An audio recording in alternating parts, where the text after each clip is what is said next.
violence, tearing down the wall. In the core of my rise, shit in my grip. Civil rights champion, never let it slip. Constitution my blade, truth my flame. For the people I fight, rewriting the game. From the streets to the judge, I defend the free. Breaking chains of power, setting liberty. No barrier too high, no law too tight. I'm the spark of hope burning through the night. Fight for the right, let the truth take flight. Echoes of freedom from morning to night. Stand for the soul, turn the wrong to right. Civil rights attorney, I'm your guiding light. Rights in motion. Justice devotion. Facing badges and gavels, I hold my ground. Unlawful shadows fade when I'm around. With every case I pave the way ahead. For equality's rise where justice is bred. From the first to the fifth, I know the fight. Turning darkness to dawn, bringing truth to light. A guardian of law with a heart so true. For every voice out there, see it through. Fight for the right, let the truth take flight. Echoes of freedom from morning to night. Stand for the soul, turn the wrong to right. Civil rights attorney, I'm your guiding light. Rights in motion. Justice devotion. Tune in, stand tall. This is our fight. Together, we ride for justice's light. Subscribe, join in the future so bright. Civil Rights Live.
Hey, what's going on, everyone?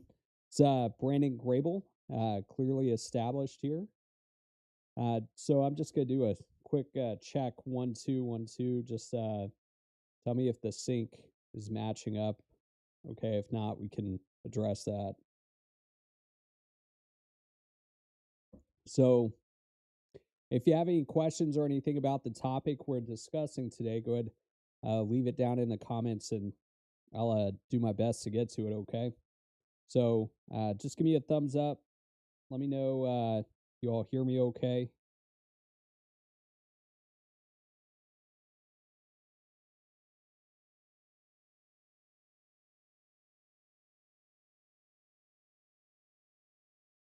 All right. So the first thing, so really what I wanted to talk to you about was bring your attention to a case that I stumbled upon out of North Carolina that involved two police officers, right? They ended up shooting themselves. Well, not really themselves. One of them shot the other one.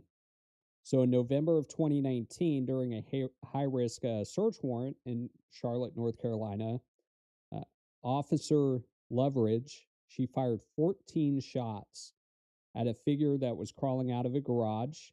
That figure happened to be another police officer, Clarence Belton. She thought she was shooting a murder suspect, right? Because the information she had was that the suspect was black, and the cop she shot happened to also be black. So she fired 14 shots, hit him several times in the arms. And of course, he sued. And she is now claiming, we got North Carolina in here. So, nice. So what I want to do is, there is a clip. I'm gonna play the news clip, and then we'll kind of break it down from there, kind of the case filings. If you all know from my from one of my one of my videos where I talk about a police officer captain who framed another guy for murder, and I talk about extensively how complicated qualified immunity is. Matter of fact, I think I'll probably start with that just to show you this happened. This case stemmed from an incident in 2019, right? So lawsuit was filed in 2022. And of course, qualified immunity was an issue. And here we are to show you all the steps. Anytime you think you want to file a lawsuit, even with two cops, one cop sued the other cop, and Loveridge, the female officer that fired the shots, was claiming qualified immunity. And of course, this case has been already 2 appeals.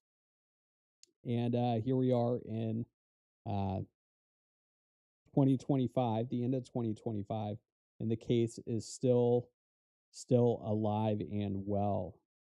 So let me show you the news stream on this. So Lisa, you say it's extremely hard to get public records. Actually, that's interesting you say that, because in order for this news clip we're about to watch, the news agency actually had to file a lawsuit into the case. I had to take it up on appeal to get that.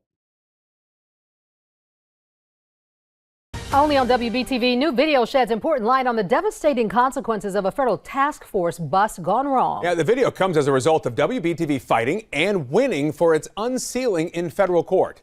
Investigative reporter Naomi Coles walks us through it.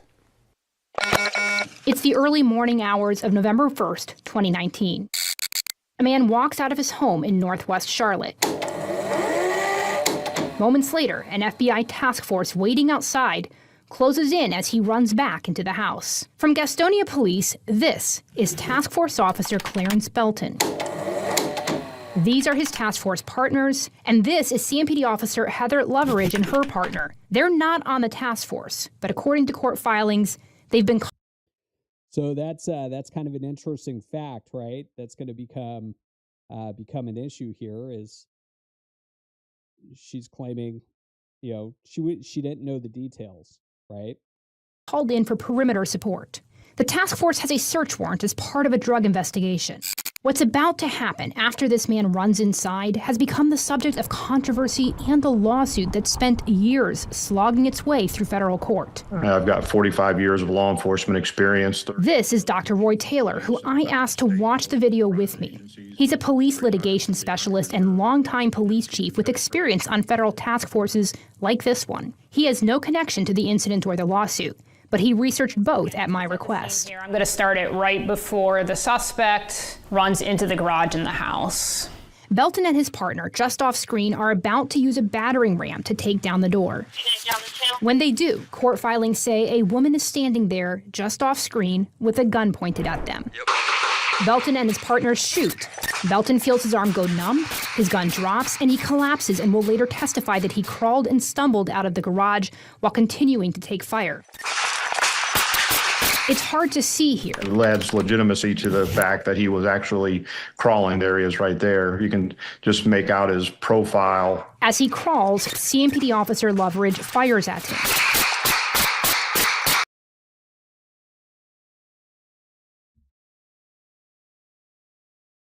So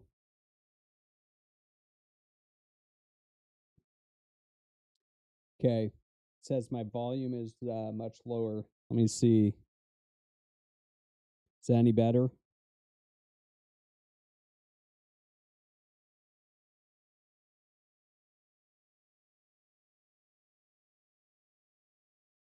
Okay, I'm going to note that. I appreciate you telling me that. Here's what I'll do is I'll turn the volume down on the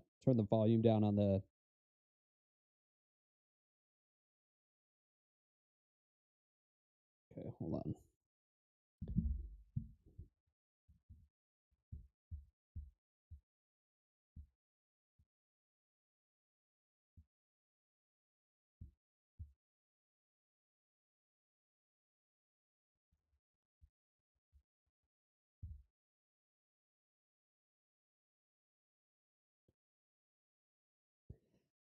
Is that any better?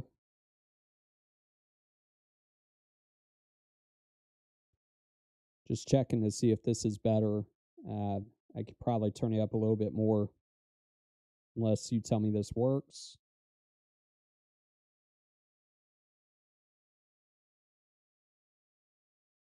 Yes, definitely a learning curve, that's for sure.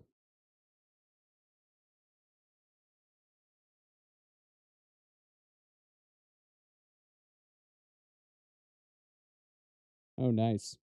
Yeah, Freeman. Definitely, I've known Freeman for a number of years. I helped him out on a number of cases. No change. Test 1, 2. No, let me.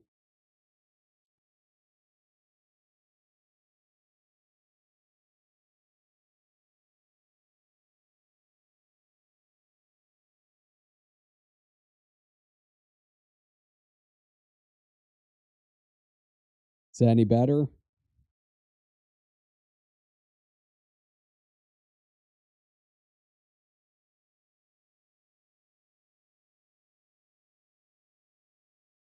Hey, are you all able to hear me? Does this not yet, not yelling. Okay, how does this work? Is this all right, I'm gonna note that. I'm gonna go through and I'm gonna be sure to go back and look. Okay, great. All right, so I'm gonna resume the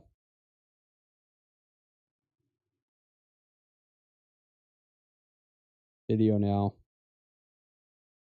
Turn the volume a little bit down. Records say it was 14 times. Loveridge would testify in court. She had heard the shots fired in the doorway, saw no officers left in the garage, and thought Belton was the suspect. Belton was the only black officer on the task force, and the suspect, Loveridge had been told, was also black. If a person is crawling toward you without a visible gun, is that something you can shoot at? Absolutely not. Irrelevant that it's a police officer. It wouldn't matter if it was the suspect or the woman that pulled the gun or an innocent person in the house. There's no justification for firing that weapon.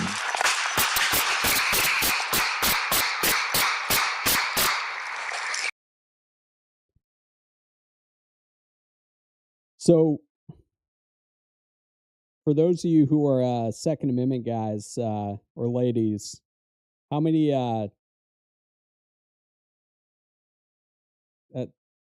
that's funny. That's funny. No, but what I am thinking about doing, by the way, is on cases that are a little more difficult, maybe trying to set up a fund to help attorneys who want to take challenges and risks and take in these cases. But that's something I talked briefly about. If you know CJ Grisham, kind of talk to him a little bit about it. That way we can kind of set up, because you get a lot of lawyers who are afraid to take these cases because how difficult they are. And so that's kind of what we're looking at doing. But all right, so they showed the clip on this twice already. And the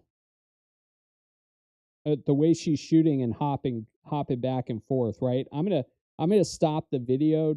I'm not gonna play that video anymore. You get the general idea until I can kind of figure out these sound issues. But I appreciate you all telling me that. Now, so the obvious issue here is, the way she was shooting, just hopping up back and forth, right? I mean, she wasn't even aiming. It didn't look like she was aiming. And so the obvious answer, right, is you look and you're like, hey, look, she didn't know what she was doing. She's obviously, she should be liable for this, right? Well, that when you wear the badge, you are protected by the law, even if you are shooting another cop, right? So did they announce themselves? They did not. They were executing a search warrant. I believe the time was like 6 a.m. or so. So, all right, let me.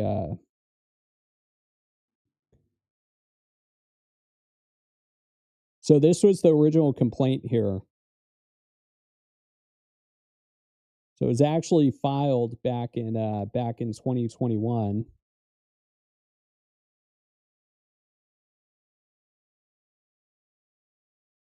And he actually sued in state court. I don't know why he did that. Maybe North Carolina allowed it. Who knows? But it ended up getting removed to federal court, right?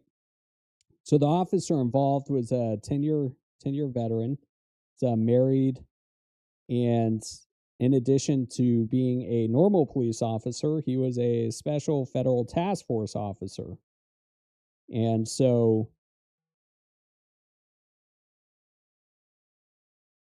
bottom line is he was saying that they were running surveillance on this particular guy, that they were going to run a warrant on, and there was a backup plan that was going to have Loveridge, who's the defendant, to perform a traffic stop.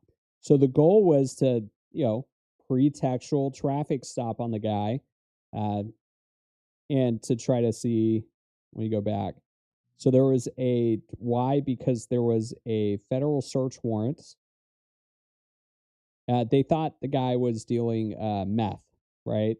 They thought he was dealing meth. Oh, I just messed that up, didn't I?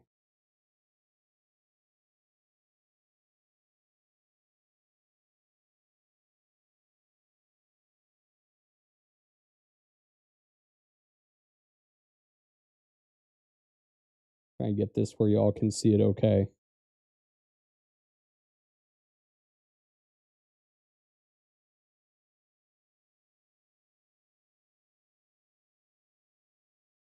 Should be good.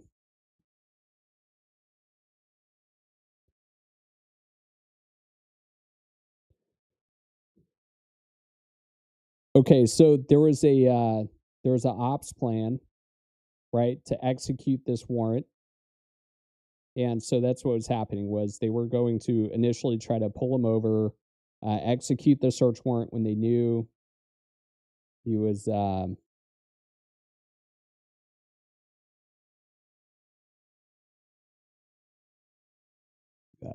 when they knew he wasn't in the house.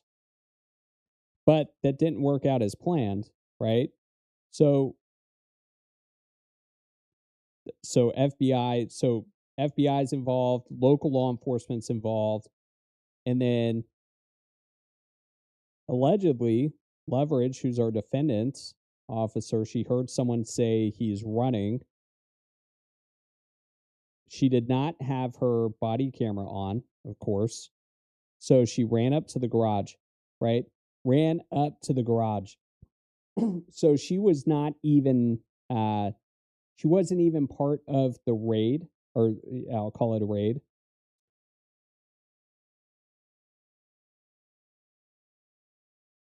Hold on one second.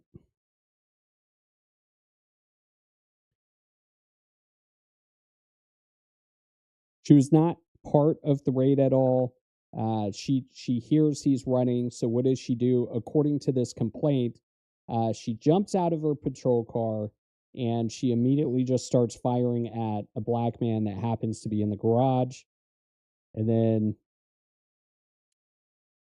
what ended up happening? Well, he yelled, "Gun, gun."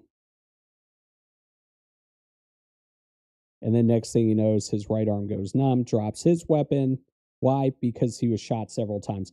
14 rounds, and she shot him in both arms. He's actually, even though it ended his career, he's actually pretty lucky he didn't get killed that night.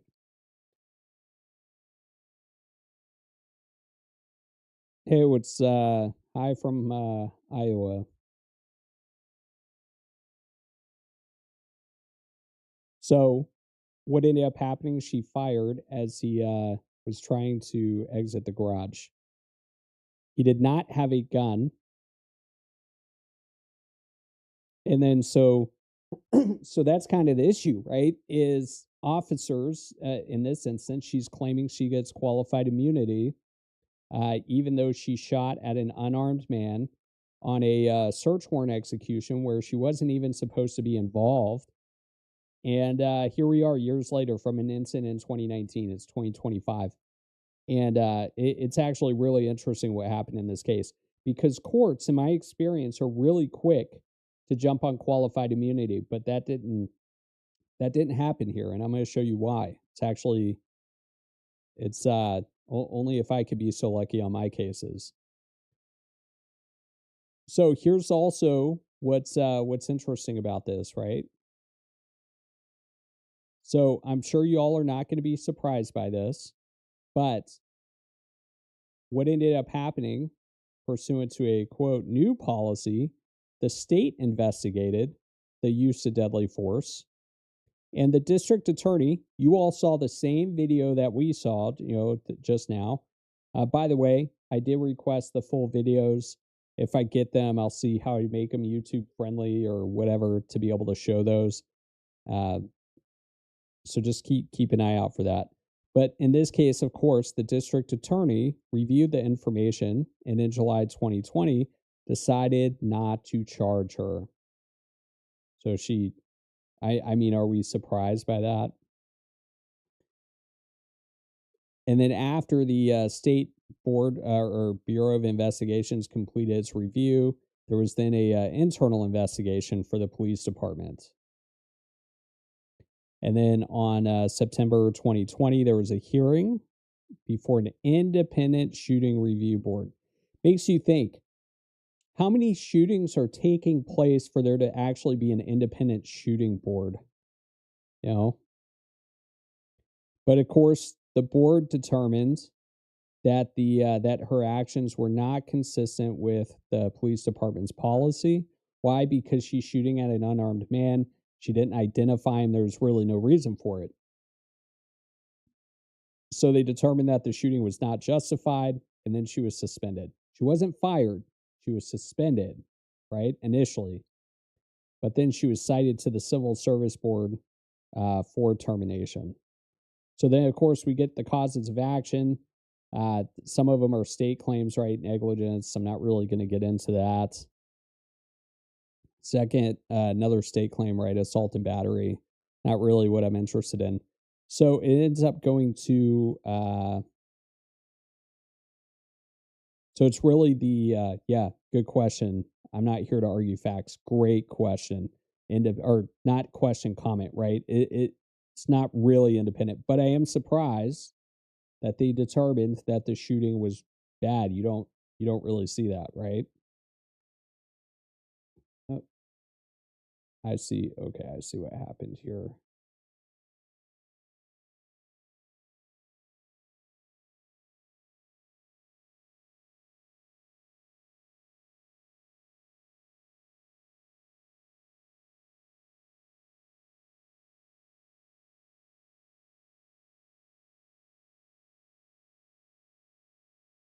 Okay.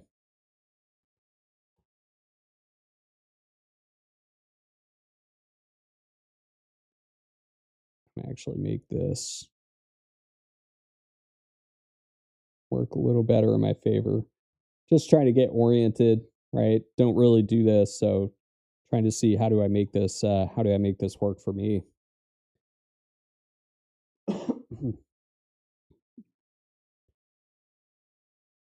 All right, so this is the lawsuit. So what ends up happening, right? Well, if you all are familiar with right, qualified immunity, I talk about it in all of my videos, but to talk about the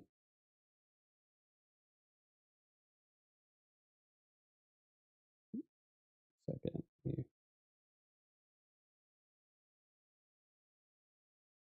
So criminal intent, that shouldn't matter, right? Criminal intent. If it was you or I, so think about it. Think about like DUIs, right? Are cops saying, say you get in an accident with the DUI, or are cops out there saying, "Hey, look, did you intend to hit that family with your car?" No, of course not.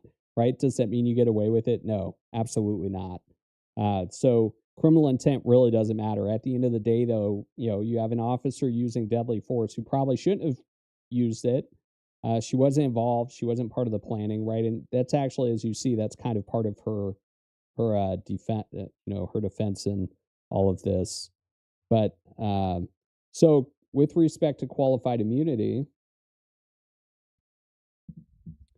I go through this in all of my videos, but we're going to turn to the trusty grok here, right? So briefly describe the two-part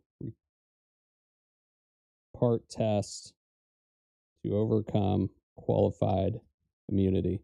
And this is federal, right? So it doesn't matter if you're in North Carolina. It doesn't matter where you're at, right? There's two-part tests. And what's interesting about this two-part test is the courts. This is one of my, obviously I have an issue with qualified immunity, period, right? But my biggest issue in this world of qualified immunity is courts can start with whatever prong they want to start with. A lot of times, courts start with the second prong, which is, was the right clearly established, right? So it's got to be clearly established at the time of the violation, such that a reasonable official would have known their actions were unlawful. Basically, it's beyond debate, right? That's kind of what courts look at. It's beyond debate that this cop and every cop would have known that the conduct was unlawful. So how do you establish if something's beyond debate? Well, you have to point to a prior case and say, look, in this case, they determined that this conduct was unlawful. And then where do you go from there? Okay, the conduct's questionable. Then you look, was there a constitutional violation? Well, here's the issue. If courts are always skipping to the second prong, the first prong never, or if they always skip to there, then they're never clearly establishing anything. What do I mean by this? Well, in this instance, cop shoots cop, right? Can you find a prior case where cop shoots cop? Probably in a qualified immunity scenario. Probably not. I would think that's an unusual circumstance. Who knows? But so if you're looking for a case on point that says where cop shoots cop, they're going to say, oh, there isn't a case on point, so it's not clearly established. Well, say this happens again a month later. Well, then the court's going to ask the same question. Show me a case where it has been held that shooting cop on cop violates clearly established law.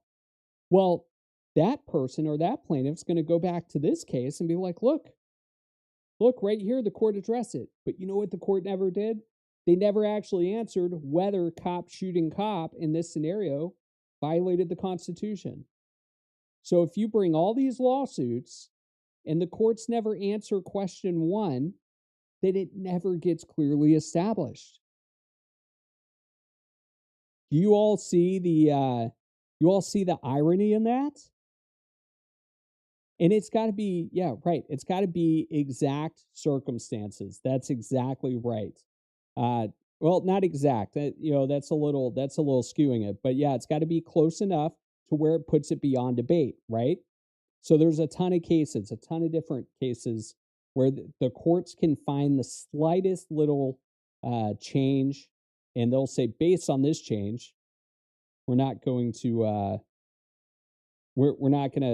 say it's similar enough, right? Especially where I'm at. I'm in Texas. One second. Take off these headphones. So I'm in Texas, and in Texas, we're in the Fifth Circuit. We are in the most cop protecting circuit in the entire country, and so they will try very hard to say cops are protected. But it's going to be interesting here what ends up happening. Yep, I'm not here to argue facts. That's absolutely right. Judge made law. That's right. So what ended up happening? Well, years and years of litigating, the parties filed a MSJ. Well, let me back up real quick. When we watched that video, the reason that that news station was so proud of being able to post the video is because they actually had to go up to the Fourth Circuit, because I think someone in the chat mentioned North Carolina is not known for public disclosure. And that's actually the case. There were videos that we saw. The court initially put it under seal. They did not want the public to see cop shooting cop, right? They didn't want the public to see police officers not getting charged or any of these other things. So it ultimately took it ended up taking the media to to take it all the way up, because the court initially denied their motion, right? And what's interesting, of course, is for all of you who are interested in this, right? I mean, at the end of the day, they're talking about media. Media could be anybody. It could be YouTube. It could be whatever. Yeah, it is in 1983. But this was what they did, was they tried to intervene into the case because, like you or I, they wanted to see, hey, what's all this video? What's all this information? And so they tried to intervene in the case just to get the records. But the court said, no, you're not involved in the case. We're not going to let you. What ended up happening, though, was the Fifth Circuit, or no, sorry, not Fifth Circuit, Fourth Circuit basically said the public has a right to this information. And so that's ultimately what ended up happening, was the media was able to get the court overruled, right? Said, you're not allowed to intervene, but we will consider, right? Basically, they're saying that right here, that the news station, and that could, it doesn't have to be news station. It could be anybody, any member of the public has a right to go and pursue records that they think the public has a right. You can represent the public when you're trying to get information that concerns a public matter. It's as simple as that. And that's what the Fourth Circuit said here, that they establish a right to a clear and indisputable right to the video exhibits. And so they did not like that the district court concluded that there is no common law or First Amendment right of access to the video exhibits. Well, obviously the district court was wrong, right? And it's well settled that the public and press have qualified right of access to judicial documents and records in civil and criminal proceedings. Yes, the federal Fourth Circuit. So, and it's based on the right of public access springs from the First Amendment and the common law tradition that court proceedings are presumptively open to public scrutiny. Presumptively meaning it's assumed that the public has a right to this information and that court proceedings are open. Why? Because you have a right to know what's going on, right? You have a right to understand how our court's ruling, right? Otherwise, you risk corruption. Obviously, there's concerns about, okay, well, are they just going to do it in the open then, right? But it's a lot easier for them to do it when everything's under seal and the public can't really see what's going on, especially in this circumstance where you have cops going after cops. So anyway, so get that. But then anyway, so what spurred that? Well, when there was a MSJ, a motion for summary judgment in this case filed where they were trying to get it dismissed, obviously the argument here was, and they attached all this evidence, and the media wanted to know, hey, what's all this video stuff? We weren't aware of this, right? It's like now you look at it, right? Now you look back and you're like, hey, why did the prosecutors not, why did they decline prosecution here, right? That's interesting. If it were you or I, would this circumstance have been the same?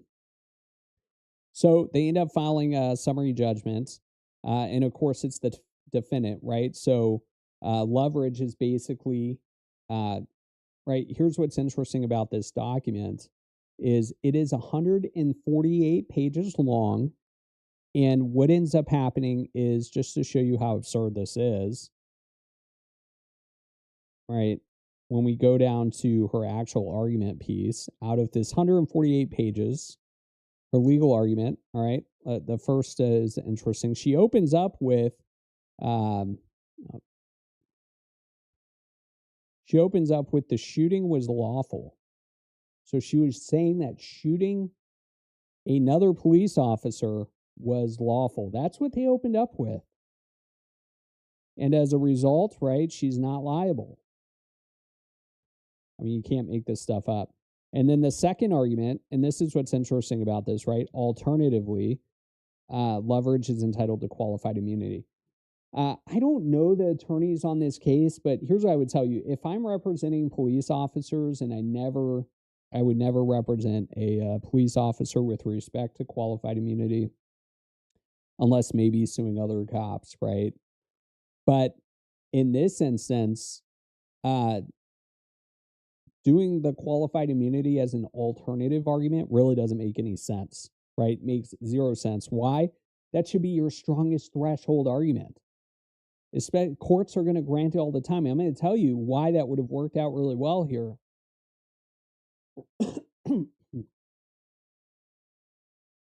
Yeah, interesting. Al 1383, definitely interesting. But anyway, here's what I wanted to show you. So you're looking at your screen right now, this one paragraph, or two paragraphs, right? So paragraph 1, paragraph 2, out of this 148 page document, this is the entirety of their qualified immunity argument. They didn't spend a lot of time on it. They made it their second argument, and they didn't really go too much in detail, right?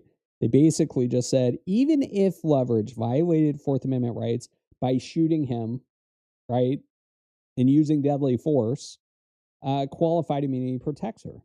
She doesn't apply any specific facts to this case at all. She just literally says qualified immunity. Out of 148 pages, she devotes 2 paragraphs to basically saying qualified immunity, right? And the Constitution does not require police to gamble with their lives in the face of serious threat of harm. And so she was not required to gamble with her life in the face of serious threat of harm because she objectively believed that it was plaintiff's fault, right? That plaintiff, I guess because he was running out of the garage as a black man, maybe that objectively made him a threat. I'm a little confused by what that argument is. And then, of course, here's probably here's the strongest line. And this, if I would have opened with this, right here, this is what I would have opened my entire argument with. And I think it was kind of not really a mistake, because you'll see why she's going to get a second bite at this.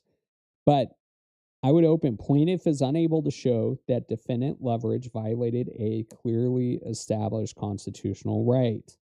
So this is the key thing here, right?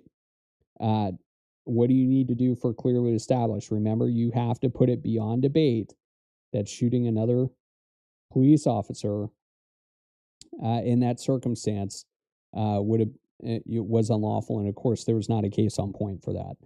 I'm not here to argue facts. Would any reasonable officer believe the same threat existed? Yeah, that would be part of the analysis. Here's the thing. Keep in mind, too, there were multiple police officers at this scene, right? It wasn't just her and it wasn't just him, but she's the only one that was going crazy with her firearm, right?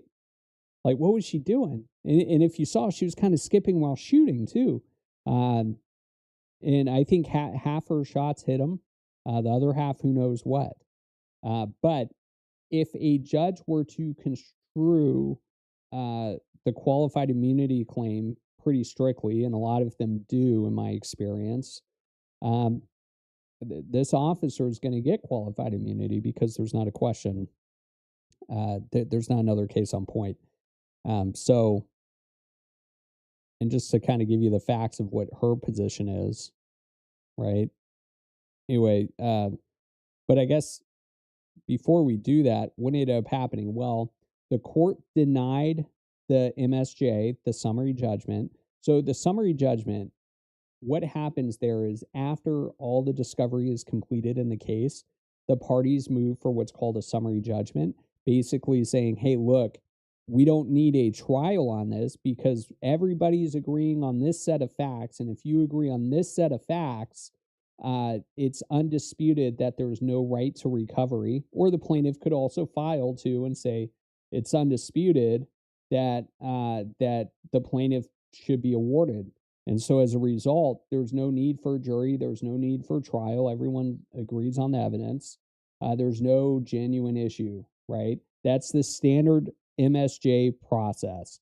And the court will read everything and decide, yeah, maybe there's a disputed fact here, right? And if there's a disputed fact, like, you know, if you have two people who are fighting, right? Maybe a disputed fact is who said what first, who threw the first punch. If you're each saying you each threw a punch at different times, the judge isn't meant to weigh credibility.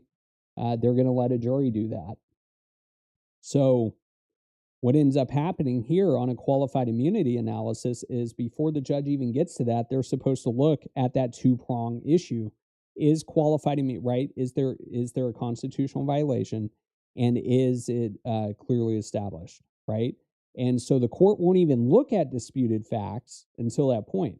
So what ended up happening here, interestingly, the judge denied the MSJ without even addressing the qualified immunity issue, right? So when you look at appeal, which was actually just issued earlier this year, right? This is what you can say that the Fourth Circuit Court of Appeals kind of punted the issue, because I think they could have clearly resolved this if they wanted to, based on the extensive record. But basically, they make a big deal, right? They say the district court denied her qualified immunity as to the federal claim, right? And the district court concluded that because the facts are material as to liability, right? So the court skipped over qualified immunity and then jumped immediately to liability. And the facts were material to immunity were also disputed, so therefore precluded. But here's what the court said. Here's what the appellate court said. In doing so, by skipping along and saying everything's disputed, the court failed to conduct the district or the distinct analysis required for determining immunity, which includes, right, identifying the clearly established constitutional right that she violated, either knowingly or because she was plainly incompetent. So for this reason, we vacate and remand for further proceedings. So if it was anybody else, not cop on cop, what you have a lot of times is you have courts will immediately, right? They will immediately jump to, was this conduct clearly established as being unlawful? They immediately jump to that every single time. But in this case where you have cop on cop violence, the court happened to just skip over the qualified immunity issue, like, and ask if it was clearly established, right? So this is very interesting and unique. You just don't see it. So what ended up happening? Well, as a result, the court's kicking it back to the district court to say, hey, you need to address this issue. And here's the problem: the court's actually signaling, the appellate court is signaling, I think that this officer is going to, she's going to get away with this, right?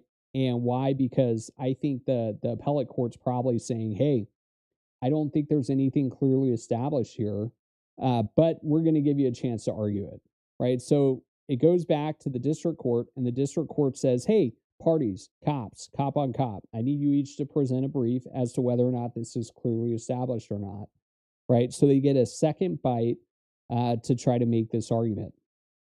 And so the plaintiff basically, the big question for him is he needs to present immediately that this is a, he needs to show what was the clearly established right being violated, right? That's what he should do. He submitted this 14-page brief, and the problem is they don't really do a good enough job. And it's not because they can't do a good enough job. I think the problem is there's just not any case law to that would help, right? So what do? He cites to 2 shooting cases, right? The problem with these shooting cases, let me see if he actually addresses it. Where was it at? The problem with the 2 shooting cases that he cites to is that in both cases, the officers were found to have not violated clearly established law, right? So the case you're using, it doesn't help you. But they're saying like, well, that because the case is, hold on, let me look at this.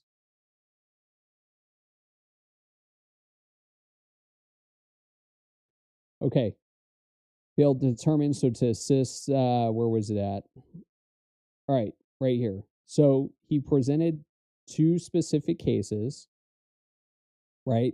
This McLenagan and Milstead presented 2 scenarios in which deadly force was permissible when the undisputed facts supported the officer's reasonable conclusion that the suspect had a gun, and a number of other cases set the boundaries on the permissible use of deadly force, both when the suspect is armed and unarmed, right? And so the constitutionality is based on the objective reasonableness of an officer's use of force based on the totality of circumstances. But again, the problem in all of these cases is that the courts have concluded, right? Because here's what judges do. They say they don't want to legislate from the bench. They say they don't want to make hindsight 2020 determinations within their chambers. And so they're never really going to second guess an officer's situation, right? And so what they're trying to do here, the plaintiff is trying to do here is they're like, hey, we don't really have a case on point, but what we're trying to do is say this is kind of the parameter that the cases have looked at. But what they're asking the court to do is to make a hindsight determination, to say, well, she should have known she shouldn't have shot an unarmed man, right? Obviously, you and I would say she shouldn't have done that. But there's other circumstances, right, that are going to be at issue, right? So what's another issue? Well, we kind of know what's going to happen. The female officer, the defendant, she's going to claim, well, she thought she was facing a threat, right? All she heard was gun. She came out of her vehicle. She didn't know what to expect. She sees a black man that may or may not look like the suspect they were going after. So she pulled her firearm, and she was afraid for her safety and the safety of others. And so it only was after people told her, hey, what are you doing? That's one of us, that she's like, oh, crap, But so that's going to be a dispute. I think that's the disputed issue in this case, if there is any, is whether or not she actually faced a threat, right? So again, the plaintiff is saying in this other case, there was a real threat, but in this case, there was no threat, right? So again, he has to take all these other cases that have found for the officer and basically say, this is why the court found for the officer. They shouldn't do so here. But you and I both know what's going to happen. They're going to find for the officer here. Right? It's going to happen. It happens every time. Right? I mean, you're executing a search warrant on an alleged murderer, on a drug dealer. You have intelligence that he's presumably armed. You hear a gun. And you see someone coming after you pretty quickly, not realizing they're trying to flee out of that garage like everyone else, right? So in response, the defendant to this memo, she writes a 28-page memo, basically going through all the case law and saying, look, they can't point to a case. Everything they looked at just doesn't work, right? And so they say the first prong turns on reasonableness, right? We heard that in both briefs. To overcome qualified, especially when there's use of force, right? Anytime you have use of force, one of the prongs is going to be whether or not it was reasonable. The cornerstone of Fourth Amendment cases are reasonableness. The problem is courts just don't like to really resolve that in favor of plaintiffs going after cops, right? So here's her position, and she actually has a case on point. But keep in mind, she doesn't have the burden either, right? She doesn't have the burden as the defendant. She could just say in 2 paragraphs, qualified immunity, and it instantly switches to the other side to say, okay, she said qualified immunity. How do you overcome that? And then she tops that with case law that says it's not unreasonable for a police officer to use deadly force when the officer has sound reason to believe the suspect poses a threat of serious physical harm to officer or others. And then she spends all of this time basically talking about why she was right, why she was in the right. She cited to both cases that the plaintiff did. I'll look at that. Barnes v. Felix. Appreciate that. I'll take a look, see what's going on there. So in these 2 cases here, right, in both there was shouted gun. So again, she's going to say it's more akin to her situation, but keep in mind, if you can't find a case that's exactly on point, it's not going to go well for you, right? If you're trying to overcome qualified immunity. And so she basically goes through explaining that in this case, where the officers were found to be good, right? Good shootings are different, right? She's basically trying to distinguish, saying, well, plaintiff was running directly at the shooting officer, and it made it appear as armed, advancing so rapidly, so the officer had no chance to assess whether the person was armed. Think about that. So the important fact, and then the most important fact in mistaken identity cases, is whether the officer had a credible warning that imminent danger exists. So the defendant was presented with credible warning when gunfire erupted in the garage, and then they all scattered. And then after that, an unknown person came towards her. And so she's saying this is exactly what happened in that McLenagan case. And that's exactly what happened in the Milstead case. And that's exactly what happened to defendant Loveridge. So she's basically saying, look, what happened to me is what happened to everyone else. So even though it was wrong, I had an objective basis to pull out my firearm and shoot 14 times. So again, she's also blaming this on she was also blaming this too, back in her MSJ, she blamed this on the plaintiff officer, saying, hey, you could have shouted, you could have given me some warning, you could have done whatever. But again, keep in mind, I wonder if the court's going to care or not about the fact that no other officers were shooting, right? She was the only one. So this is definitely going to be interesting to see how this plays out. And again, this is, very, very important. The plaintiff, and this is, I hate seeing this in argument because it really does create a threshold issue, right, to get over qualified immunity. When defendant officers are saying, look, the plaintiff failed to show a clearly established right? And so that's what ends up happening. And this is what they're going to do. They're going to craft or shape the issue in a way that makes it almost difficult to overcome. And part of the job of lawyering or being an advocate, and this is what I try to do in every case, is try to frame the issue, right? It's a battle of framing. You're going to frame your issue one way, in a way that serves your client best. And the defendants are going to try to frame it in another way that serves their client best and gives them the most protection. And the way who prevails ultimately decides which framing the court picks, right? And so you have to be careful falling into the trap of arguing the framing that the other side gives you. If the other side says, oh, no, they can't win because of this, a lot of people will fall into that trap. The key thing is to not fall in that trap and just advocate for the framing of the issue that benefits your client. And that's what I try to do every single time. And that's what they're trying to do here, right? They're trying to frame the plaintiff's issue. This is defendant's brief. Defendant is saying that this is the framing of plaintiff. Did the plaintiff say that? Not really. But they're trying to say this is what the plaintiff said. They're framing the issue. And they're saying this is the issue. A person has a right not to be shot when it's apparent that he's unarmed and injured, and when he is not moving rapidly towards the officer. You see what they're doing there? They're creating all these quantifiers to say this is why there's not a case on point that fits this issue.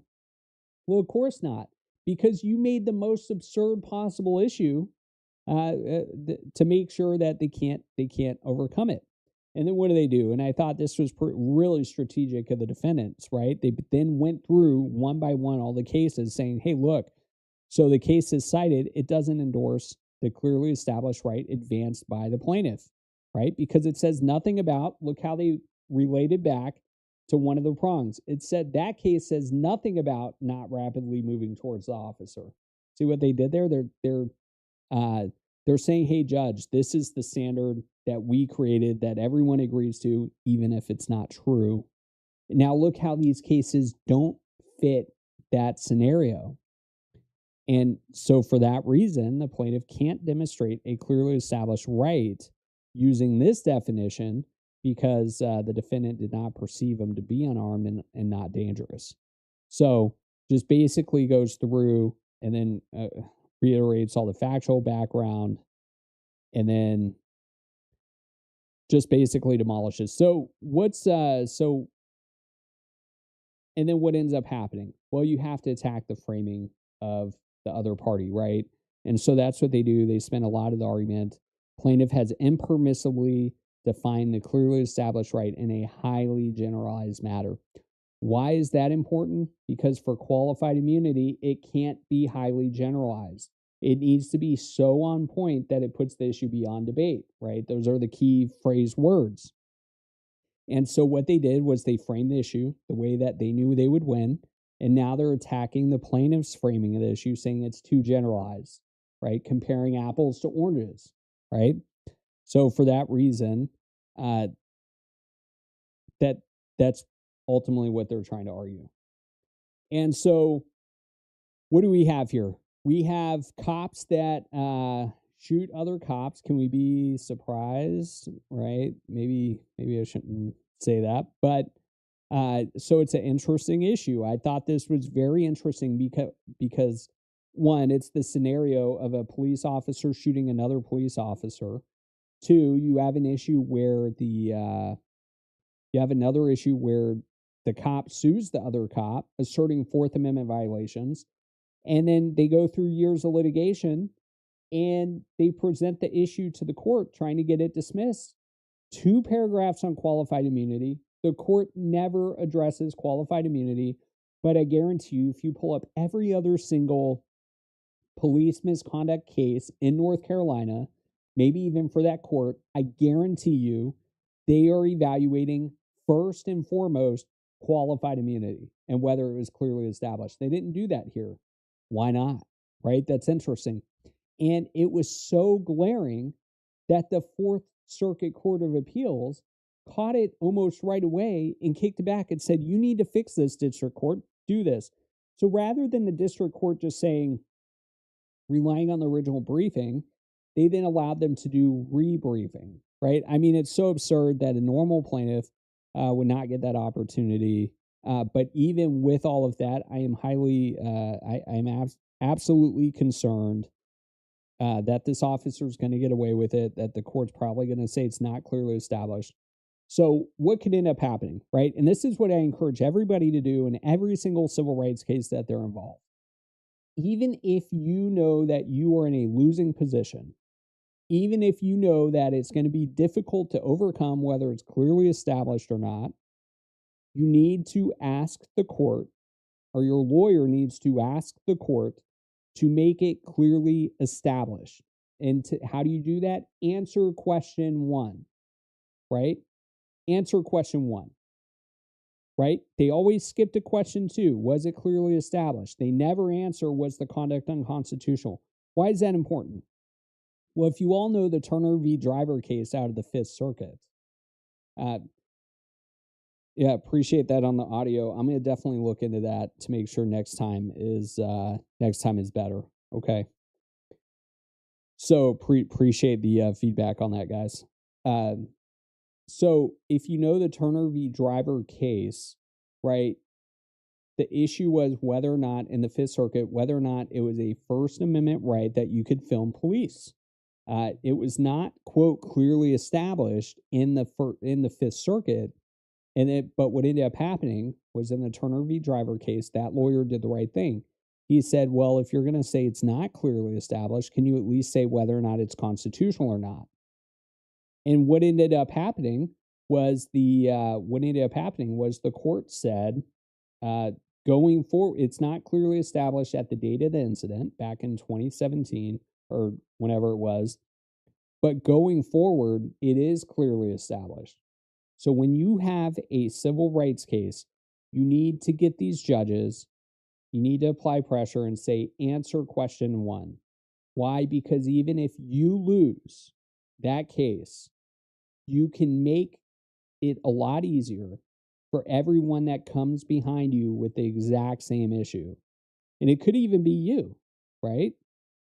Turner v. Driver. Turner, for example, he brought similar lawsuits all over Texas, right? And he was able to use his own case to make it easier to press other cases forward.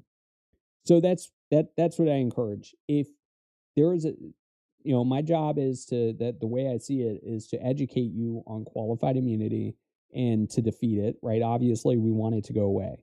But until then, we have to play by the rules. And the rules say courts get to kick out cases because it's not clearly established. So how do we fix that?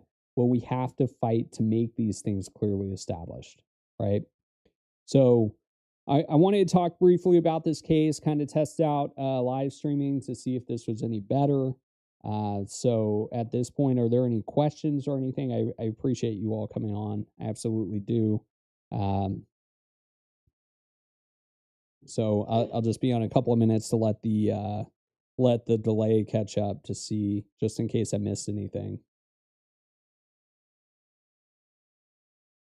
So, and I will say while I'm waiting for that, I'm truly appreciative of the support, the views, subscribers. I mean, I don't know this YouTube stuff too well. I'm trying to wrap my head around it. So. Okay, under duress. I'll make a note of that. I did see, I don't know if it was you or someone made a comment about judicial immunity and prosecutors' immunity. I do have that on my topic list that I've been building to talk about. Obviously, I'm going to talk about it from a perspective within the Fifth Circuit. But it is a definite issue that I think a lot of people need to know about. Okay, good deal. Anything else? But thanks for the comment. And also something else I wanted to bring up as well. Actually, and I'm going to bring that up in the judicial immunity case. As you know, I'm sure a lot of you know, New Mexico, for example, right? They got rid of qualified immunity, right? The state did it, and appreciate that history, Bear. And what ended up happening, the state passed at the local level, right, at the state level, not federal, that you can sue cops. And what ended up happening as a result is, well, look, New Mexico's doing just fine, right? Their police force didn't diminish. There's not a whole lot of, they're not saying they're having recruiting issues. There's no crime issues. And actually, the data I have seen suggests that cases are actually going a lot quicker. Right? But the reason I bring that up is because earlier this year, the New Mexico Supreme Court actually evaluated the legality of that specific law, and right, and they upheld the law, right? But what did they do? They said that there was judicial immunity in that specific case, and maybe I can bring that up in that video, because they said judicial immunity derives from common law, but if it was a qualified immunity issue under state law, it would have failed. So, yeah, interesting issue. But if there's anything else, you all can reach out to me on X. You can reach out to me, on my firm website, grable.law. You can comment to this video, comment to any videos. We try to go through them all. And hopefully I can keep bringing content that you all find useful, educational, and sometimes just downright fun, right? But other than that, I appreciate you all joining. Oh, there is one more thing. If you prefer these live streams or like these live streams, I'm still trying to figure out how I'm going to do these. Do I do regular videos, live streams, both? Let me know that as well. If you find something like this helpful, where we just kind of talk about specific cases, let me know that as well, okay? Because I'll keep doing these if you all find them beneficial, right? Obviously, time permitting. Texas, I'm in San Antonio, but I practice all over, right? And I'm not opposed to taking cases out of state. Obviously, it would have to be a pretty good case because I am just one guy. But if you need help trying to find a lawyer elsewhere, let me know. Let me know as well. Okay. Okay. Other than that, yeah. So that's what I would like. Feedback on if you have topic ideas or want to know more about something, and then if you want me to keep doing these live streams. Otherwise, you all have enjoy the rest of your day. And I think my next video is probably going to be specific about qualified immunity probably should not even exist. And I have an interview set up for that. But all right, until next time, you all go have a good one, okay?